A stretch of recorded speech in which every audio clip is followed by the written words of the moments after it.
moi, des câbles électriques, je sais pas dire, je l'ai mis. Plus gros que ça, là. Pas te dire. En tout cas. Ça laisse ça. La camionnette en marche, je veux te saluer et te remercier pour les informations que tu viens de me donner. Ben, je peux pas avoir ça partout. Non? Ben, je suis 20 ans trop tard. 20 ans trop tard. Puis là, je fais face à M. John Baker, mais on va finir par s'appeler André puis John. Je suis sûr de ça. Les informations que j'ai, moi, qu'à Gaspé, en 1911, il y avait un Américain ou un Anglais qui avait une génératrice. Ouais. Puis lui, il avait du courant chez lui. Ouais. Puis il a décidé de poser quelques poteaux, lui, pour une coupe de lumière de rue. Puis peut-être alimenter le voisin. Ça, t'as entendu parler de ça? Oui. Bon. Après ça, il y a eu 2 génératrices à Gaspé, des grosses génératrices, et ensuite 2 plus grosses. Ça, c'était dans une bâtisse, là, dans Gaspé, là, je sais pas très où c'était, là. Il y en a une qui appartenait à la ville. OK. Parce que quand on allait jouer au hockey, nous autres, là, Oui, oui. qu'on a commencé, moi, c'est en 1900 quelque, là, je suis en 1933, on descendait jouer là, en 1943, c'est dans le temps de la guerre. Mais il y avait de l'électricité, mais fournie par la génératrice de la ville. Ah, OK. Parce que les autres étaient comme en ville, comme Chandler était. Comme Chandler. Chandler, il y avait ça à partir.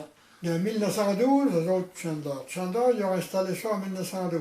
Est-ce que c'était pas la Gaspésia, mais la compagnie dans le temps, là? C'est la Gaspésia qui a installé ça. Ah, OK. Puis il fournissait Chandler. Il fournissait à la ville de Chandler, c'est une centrale thermique. Ah, c'était thermique, oui? Centrale thermique, elle marchait avec la vapeur. Ah, ben, c'est ça, une turbine. C'est ça, sans faire de travaux pour la pâte à papier, ça ne marchait pas. Ben, c'est ça. Puis là, il était. Sais-tu. C'est pas des questions pour t'embêter, là. Sais-tu quel voltage qu'il y avait?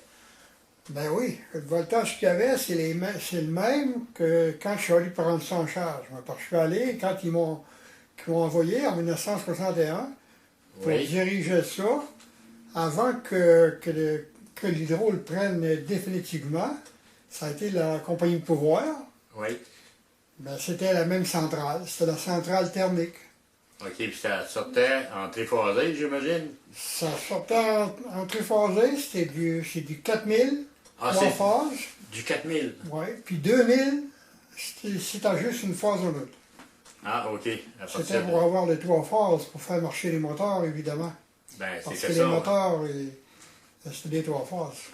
Mais là, la ligne électrique, elle, quand elle est partie de Gaspé pour monter vers ici, la Grande Rivière, elle a dû passer à Barachois dans le sable. Là. Ils ont passé sur le bord de la mer. Ça a dû être une difficulté, ça. C'est une difficulté. Ils ont passé ça, et il y avait des cribs, tout ça, là, mais à un moment donné, avec la mer, on n'arrive pas. Oui, bien c'est ça. Là, il était plus que 4000 volts, là. Ça avait commencé en 1946. Puis on a commencé en 1946.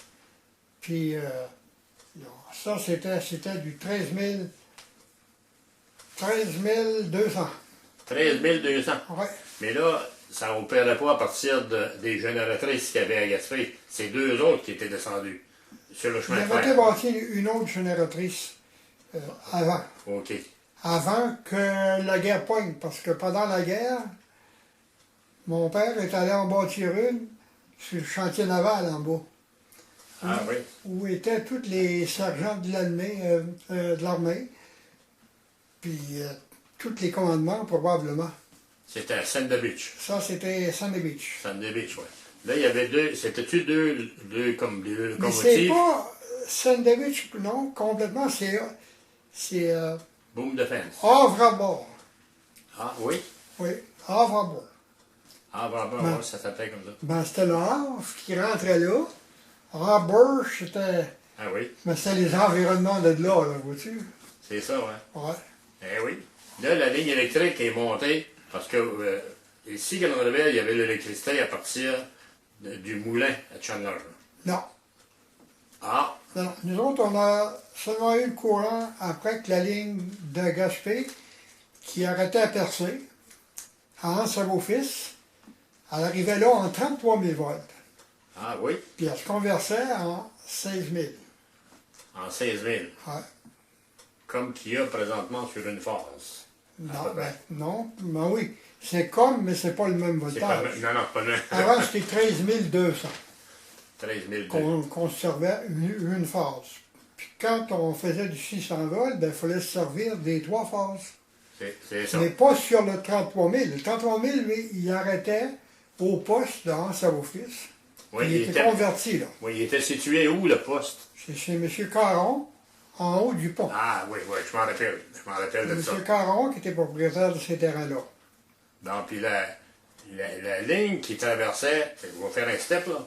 La ligne qui traversait de Berzemis vers les Boules, là. Oui. Il y avait un câble sous-marin. Oui, c'est un câble sous-marin. Oui.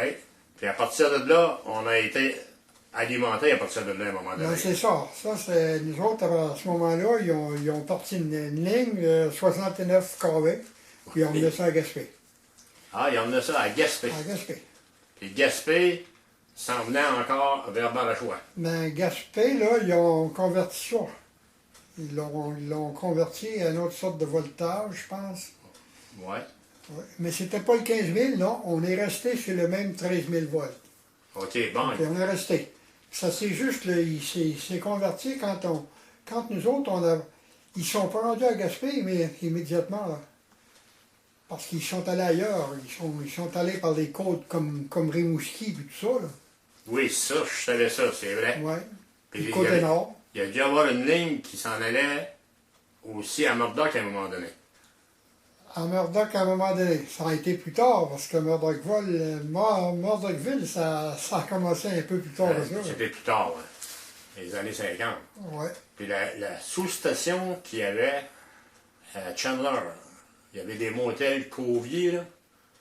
Oui, Il y avait oui. la sous-station, c'était-tu la première? Oui, oui, c'était la première, parce que ça, c'est après qu'ils ont monté le 61 000, là, ils arrêtaient à Gaspé. Après ça, ils ont bâti Gaspé, ça, un peu plus tard. Ça a commencé, on a travaillé sur la ligne, on a commencé à travailler là-dessus, nous autres, en 1949. Ah, en 49? Ouais. Est-ce qu'il y avait de l'électricité ici en 49? Nous autres, oui. Ben oui, On hein. l'a eu en 46. Ah, comme ça, chez nous, ça a dû être pareil, là. Ils l'ont eu avant nous autres. Cap d'Espoir, Percé, ils l'ont eu avant nous autres parce qu'on faisait un bout à la fois, puis à un moment donné, on s'en venait en montant. Puis à un moment donné, on arrivait à Grande-Rivière, puis nous autres, même, papa qui était le contremaître là-dessus, n'a même pas eu le courant pour les fêtes. Ça arrêtait là. Ça arrêtait là. Il y avait une compagnie qui venait de Vancouver, ou quelque part là, la Comstock. La compagnie Comstock. Ben oui, il y avait ça à Murdoch quand ils ont bâti la mine. C'est ça. Ils sont descendus pour ça, oui. La Crowley. Crowley McCracken. Eh oui. Mais quand je te disais 49 tout à l'heure, c'était pas en 49, c'est en 59 que le courant est arrivé à Gaspé par la ligne 69 000 volts. Ça a traversé à Gaspésie. Ça venait des boules. Mais ils n'en venaient à Gaspé avant. Après ça, nous autres, on est partis de Gaspé en 49. Puis on monté la ligne jusqu'à Chandler, au poste Tremblay que tu parlais tout à l'heure. Ah, OK, on a OK. ça, le poste Tremblay. Bon, l'autre poste qu'il y avait un petit peu plus haut, là, en arrière, c'est le garage Poirier, là, le poste Micmac. Oui. Ça, il y a eu 2 postes Micmac. Ah, Il y a eu le premier sur le bord de la route, qui suffisait pour le temps. Quand ils ont mis d'autres machines au moulin, ben, ils ont été obligés de bâtir une autre ligne. À 161 kV. 161. Oui. Comme aujourd'hui, là. Oui. Mais ça venait pas, elle venait pas de Gaspé, hein, dans ce temps-là. Non, elle a dû descendre. Elle venait de par en haut, là, oui. De par en haut, oui. Oui. Et toi, tu as commencé à travailler, pas pour l'hydro au départ. Non, non, moi j'ai commencé à travailler en 1900. On a travaillé un petit peu avant, là, 1949, on a travaillé, Tommy et moi, les fins de semaine pour faire les raccordements. Mais Oui, on oui. n'était pas engagés, puis on travaillait, c'était pour aider le père, parce que le monde, il voulait avoir du courant, parce que c'était C'était Ben des oui. propriétaires, hein, il y avait des ports là-dedans, c'était une coopérative d'électricité. Il y avait des ports. Puis là, ben, papa, ben, il n'avait pas pu faire avec les contracteurs ce qu'il pouvait finir. On arrivait, puis quand il arrivait à la fin de semaine, le samedi, on allait avec un de mes frères, puis lui, puis on montait des transformateurs, puis on connectait les clients. C'était mon frère Tommy, puis moi, puis on travaillait bénévolement, évidemment. C'était une coopérative d'électricité. Ah oui, pour la coopérative. Même les employés comme nous autres, on a pris des ports. On avait des ports. C'est ça, je voulais te parler des ports. On s'attendait de travailler. Continue. Des ports, c'est au départ, pas un peu de mots, là. Ça coûtait combien? Il y avait déjà une base. Les premières ports, c'était 125 pièces 125. par client. Par client. Puis plus tard, ils sont montés à 185, je pense. Ça, j'ai eu connaissance de ça. Oui, mais Parce oui. que le monde avait peur de perdre leur argent. Ben oui. Mais ils n'ont rien perdu. C'est tout le contraire. Quand l'Hydro-Québec a nationalisé, ils ont remis les ports aux gens. Mais c'était dirigé par l'Office de l'électrification rurale, les coopératives. Bon, ça, c'est une affaire. Caspé, Bonaventure, partout. C'était le gouvernement encore qui était le chef. Ça sera toujours le gouvernement du Québec Il est toujours le chef. qui dirigerait les affaires du Québec. Eh oui, bon. Parle-moi un peu de ton père, parce qu'il avait le même nom que toi, là, John. Oui, oui. Lui, il était ingénieur. Il est ingénieur en électricité. Il avait été à Montréal. Il avait suivi un cours de classique complet. Oui. Puis mon grand-père l'a envoyé après ça au collège jésuite à Montréal. Ah oui. Ah oui, ben c'est là qu'il suivait le cours. Puis à un moment donné, ben après, il a arrêté ça, puis il l'a envoyé suivre un cours à l'Université de Montréal. Puis dans cette même université-là, il avait connu le docteur Pouliot qui était en médecine. Il suivait un cours en médecine. C'est curieux. C'est pour ça que c'était des grandes chances, eux autres. Eux autres, ben des fois, on votait bleu. Je dis, comment c'est ça, vous votez bleu? On vote bleu. Je pense que c'est le chum de ma papa qui est là comme député. Je sais pourquoi. Eh oui. Puis je le rencontrais de temps en temps, M. Pouliot, Charles Eugène, dans sa maison. Ouais. Parce qu'il y avait eu la télévision à un moment donné, puis quand il y avait des problèmes, il m'appelait.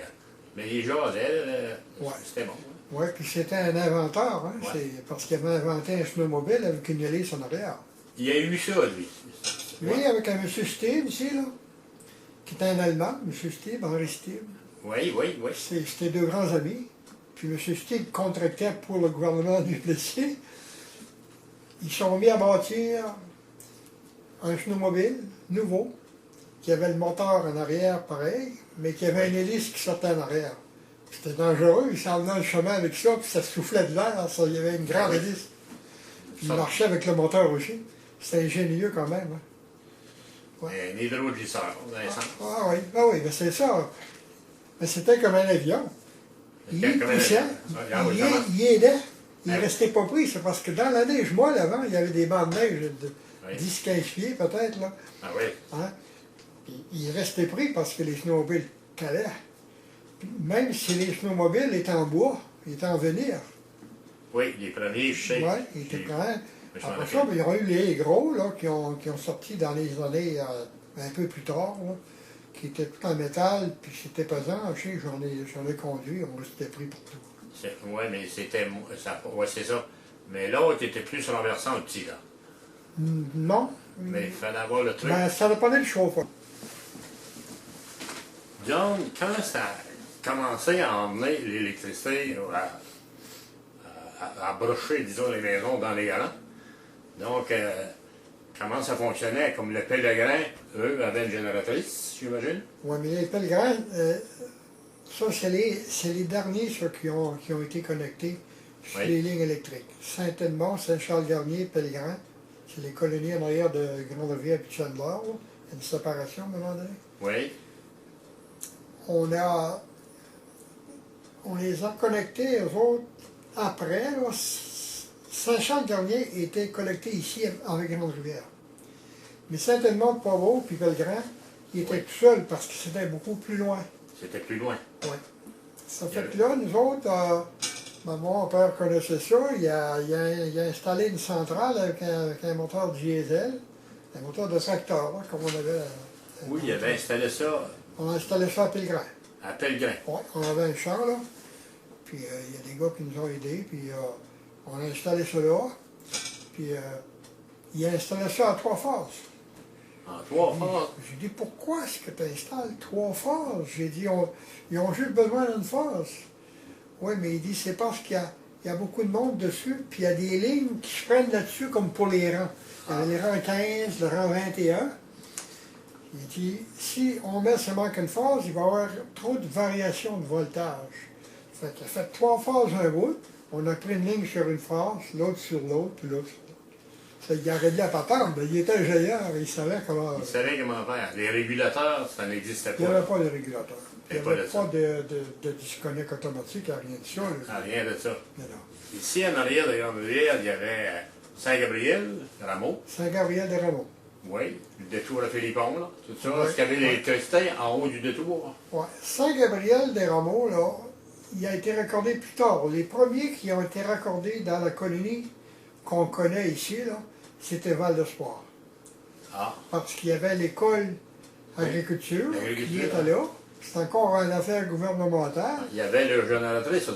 Il y avait une génératrice. Oui. Mais à un moment donné, il voulait se faire connecter. C'était plus facile Ah oui. avec la coopérative d'électricité. Eh, Là, on a monté des lignes, différentes lignes, mais c'était des lignes monophasées. Comme de raison, parce qu'il n'y avait pas de chauffage, il n'y avait pas de tank à l'eau, il n'y avait pas rien. c'est pas Il y grave. avait des pompes à l'eau, puis c'est pas tout le monde qui en avait. C'est ça. Bon, puis il y avait des gens qui avaient des éoliennes. Ici, à Grande-Rivière, pareil. Sainte-Thérèse, il y avait 3 éoliennes à Sainte-Thérèse, juste la ville de Sainte-Thérèse. Est-ce que ça servait, par exemple, à l'électricité ou à pomper l'eau? Il y en avait, comme à Sainte-Thérèse, M. Xavier Lelière. Oui. Lui, c'était pour l'électricité. Ah, je savais pas. Son frère en avait une, M. Henry, c'était pour pomper l'eau. Puis les autres messieurs, c'était pareil. M. Albert, il y avait les éoliennes, puis un autre, il y avait M. Hervé aussi. Hervé, oui. Ils ont mis les choses pour pomper l'eau. Il y en a qui n'avaient, puis ils prenaient l'électricité de d'autres, là. Ah, c'était ça. Ah oui, c'était tous les frères, ça, qui avaient le moyen de savoir ça. Oui, oui, les liens. Ah oui. Le Il y groupe avait les médecins qui Napoléon. l'avaient, ben, comme Dr Pouliot, avant de faire la ligne, il y en avait une. Il y en a eu une. Ah oui, oui, le Dr Pouliot a marché avec les éoliennes. C'est presque lui qui a inventé ça, c'est pour ça que les Ouais, gouvernements ont parti ça aujourd'hui. Il n'était pas tendu. Puis lui, M. Pouliot, quel rapport que tu lui donnerais avec la piste d'aviation qu'il y avait dans le champ de M. Jourey?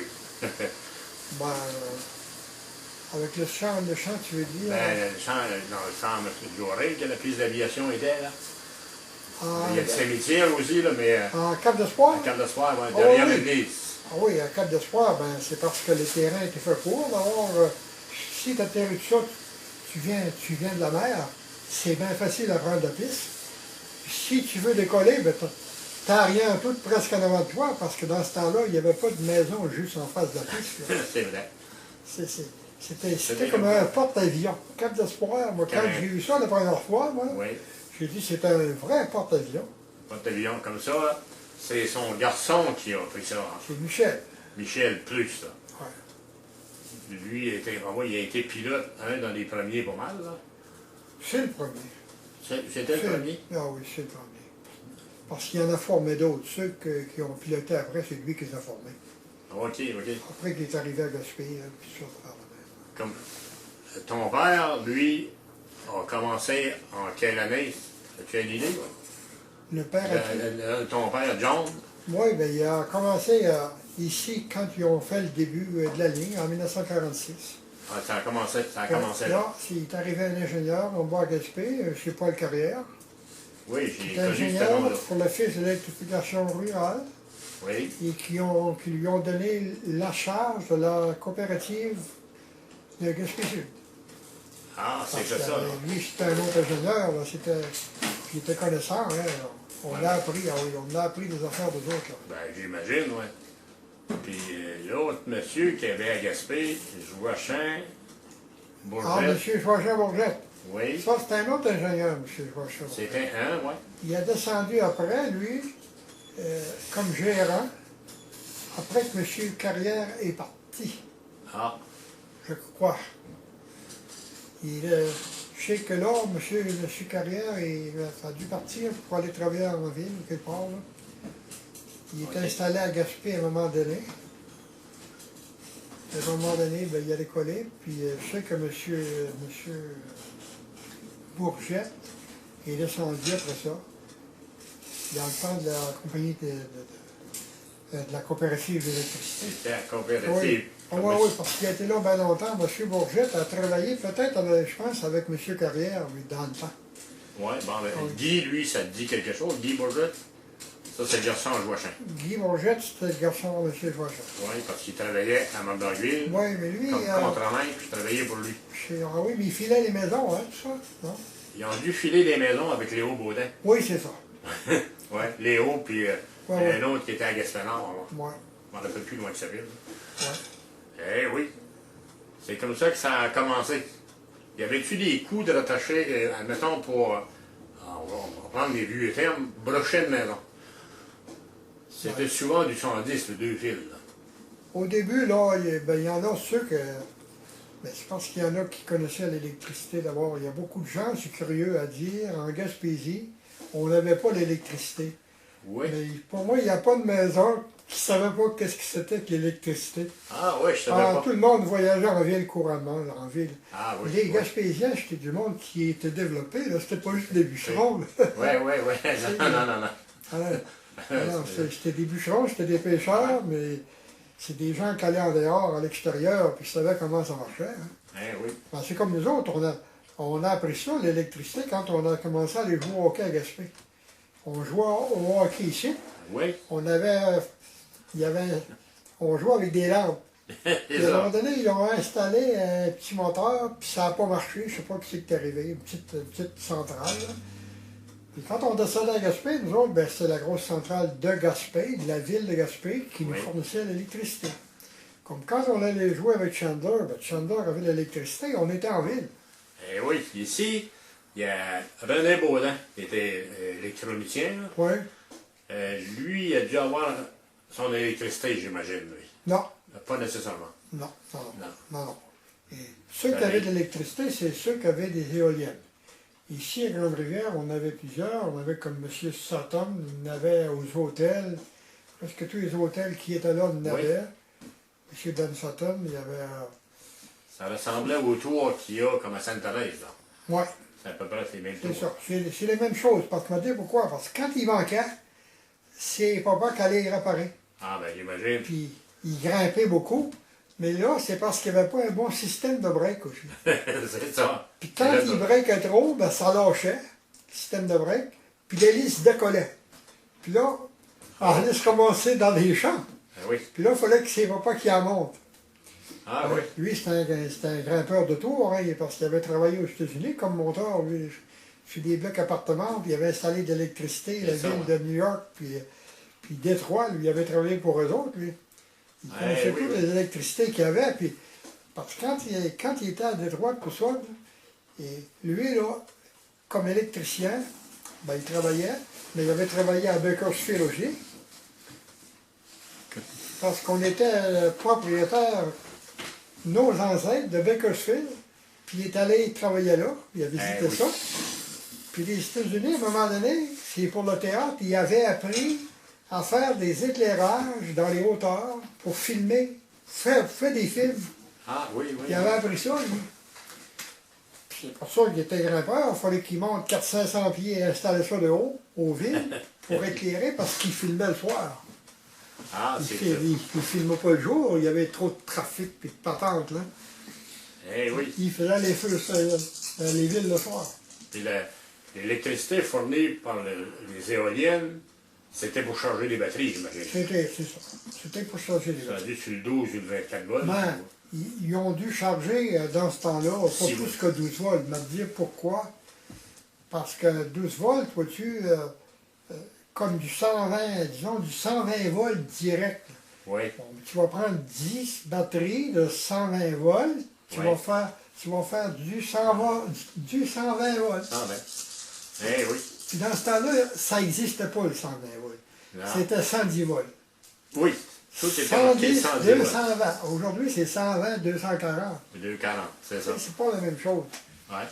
C'était Ils font comme des le 6 liens volts. aussi avec le 550 puis le 600. C'est ça. Avant, c'était du 550.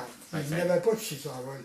C'est Puis ça. à un moment donné, ben, ils ont sorti des moteurs, ça s'est modernisé. Ils ont mis ça, les usines, tout ça, c'est des moteurs de 600 volts. Après ça, ben, ils ont changé ça. Ben, ils ont changé ça, non. Mais ils ont C'est non. sorti un autre voltage, 347 600. Oui. Parce qu'avec la même installation, tu as ton 347, puis tu peux éclairer, faire ton éclairage. Il y a ça dans les polyvalentes, dans les écoles. Ben oui. Il y a beaucoup de monde qui l'ont. Là. Presque toutes les compagnies l'ont. C'est vrai, 347 les 600. hôpitaux, Et moi, les il m'est arrivé une terrible affaire, moi, à Chandler avec ça. Ben, une terrible affaire. C'est pas moi qui ai eu le problème. J'ai eu le problème parce que je me suis fait surler. Parce qu'il y a une compagnie de Montréal, quand le 347 volts a sorti, la Banque Toronto, le gérant a fait venir une équipe de Montréal. Il fait venir une équipe de Montréal pour installer ça. Mais pour lui, il disait j'avais 347. Mais ça venait de sortir, nous autres ici. Puis ça ne marchait pas encore, on n'avait pas connecté beaucoup de monde. Papa nous avait tout appris ça, puis il nous avait dit ça. Bon. Fait que lui, il commande, les gars arrivent, il avait brûlé un système d'air climatisé. Ah. Fait que le système a brûlé. Ça coûtait 12 000 $, il était en Mondos. Ben oui. Il dit à moi, il dit, on a brûlé un système, je sais pas, un système pour l'air climatisé. J'ai dit là, vous en avez installé un autre? Il dit oui. Mais j'ai dit, écoutez un peu, j'ai dit, puis il dit là, il y en a un autre code. Parce que l'hydro avait pris ça, moi là j'avais déménagé là, l'autre. Puis il ne savait pas ça. Fait que là, ben, j'ai dit, un instant là, il dit, on va aller voir ça. J'arrive là, en haut là, vérifie l'installation. Je vois 347 600. Papa nous avait dit ça, là, c'est pas la même chose, là. C'est pas la même électricité. Fait que lui, les gars qui ont descendu là-bas, à Montréal, le 347 était sorti depuis longtemps. Puis il a dit, je vais avoir des autres dans 600 volts, mais ils ont descendu un appareil qui marchait à 347 600 volts. C'est pour ça qu'elle est brûlée à première. Ben oui. Fait que là, ils montent en ragé, ils me font venir. Moi, je prends une échelle, je monte sur la bâtisse, c'était tout installé sur la bâtisse, parce qu'on avait du 600 volts, là, nous autres. Puis j'arrive là, il dit, on a encore brûlé une affaire, puis il dit, là, vous êtes rendu à 24 000 $, puis il dit, c'est la coopérative qui est responsable, il dit de ça, il dit, puis l'Hydro-Québec, c'est pas tant que là, puis j'ai dit, oui, on est responsable. J'ai dit, attendez là un peu. J'ai dit, mais allez vérifier votre installation. Moi, je la vois de même, là. Puis j'arrive, puis je regarde sur la plaque signalétique. Oui. C'est marqué 347 600. J'ai dit, ça ne peut pas marcher avec le voltage qu'on vous fournit. On vous fournit du 600 volts.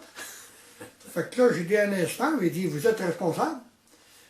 J'ai dit un instant, je vais aller appeler Maurice Lagaspé, là. Oui. Puis j'ai dit, il va me dire, c'est lui qui fait signer le contrat. J'ai dit que, écoute donc, Maurice, j'ai dit, quelle sorte de contrat que le gérant de banque a signé avec toi? Il dit, il m'a signé un contrat de 600 volts. Nous autres, on n'avait pas des droits de voltage en ce temps-là, c'était 600 volts. Fait que je dis au gérant de banque, j'ai dit, j'ai bien de la peine pour vous, je fais semblant de broyer. Moi, j'ai toujours été même un peu comique un peu. Hein. J'ai dit, ça me fait beaucoup de veine pour vous. J'ai dit, vous avez signé un contrat de 600 volts. Puis j'ai dit, c'est du 347 600 votre machine. Alors, il a parti en feu. Ouais, ben oui. Là, il voulait tuer n'importe qui. Puis ça a été sa fin. Là. Il a démissionné comme job de gérant pour la Banque Toronto, je pense.